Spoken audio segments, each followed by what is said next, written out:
Inflation is back up to 3%, and you're probably wondering, wait, didn't we just get control of this?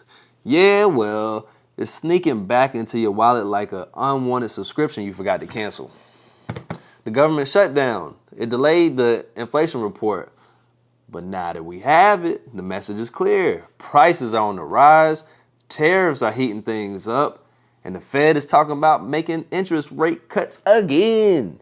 So let's talk about what this 3% number really means, how it affects your money, your savings, your investments, and how you can get ahead of it. This is Journey to the Bag. So inflation rose from 3% last year. That's a small bump from 2.9%. It doesn't seem like much, right? But here's the thing. It's not about the size of the number, it's the trend. It's like that guy who says, I only want to crash here for a week, and suddenly 3 months later, he's eating up all your cereal. Don't touch my Fruity Pebbles, Frosted Flakes, Captain Crunch. What's driving this? Tariffs, gas prices, a few sticky service costs involved with travel, personal care, hotel stays. Basically, everything that you enjoy is getting a little bit more expensive. But at least your electricity went down by 0.5%. Now, inflation hits everybody different. If you live in paycheck to paycheck, 3% inflation is going to feel like a punch to the gut. Rent, gas, all of that is up. If you got investments, it's going to feel like a slow erosion. Every dollar is going to buy a little less each year, which means your dollar is silently losing its value while you sleep. That's why knowing this stuff matters. Inflation determines how far your money goes and what kind of returns actually mean something or are actually worthwhile. Okay, you might be getting 5% in a savings account. That sounds great until inflation takes 3% right back out. Here's where it gets interesting.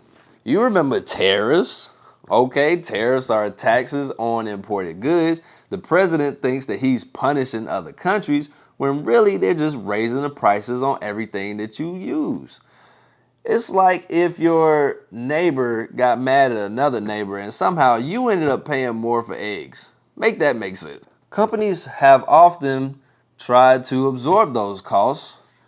They use old inventory or they cut expenses, but eventually they end up passing that cost towards the consumer. Your favorite chair, your favorite services, even your coffee, all goes up in price little by little. Meanwhile, the Federal Reserve is trying to play economic whack-a-mole. Inflation is above their 2% target, but the job market is slowing down, so they're going to have to cut rates again. And to make things worse, the government shutdown is delaying the Federal Reserve from getting the data that they need. So they're basically just flying blind with $1 trillion economy. Makes sense, right? No big deal. What can we do about this? Okay, let's only worry about the things we can control.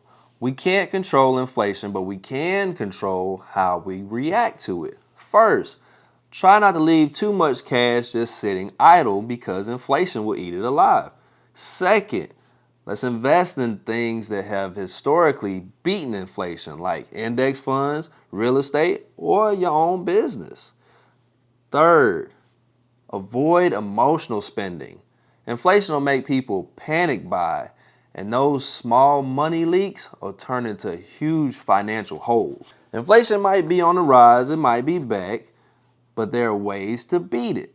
Wealthy people understand that there are moves that you have to make in order to make sure that inflation doesn't erode your returns.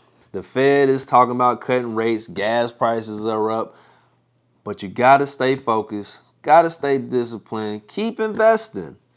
Stay on the offensive, not the defensive, and you'll come out ahead. Like the video. Subscribe, share the video. Remember, the world is yours, and I'll catch you on the next one.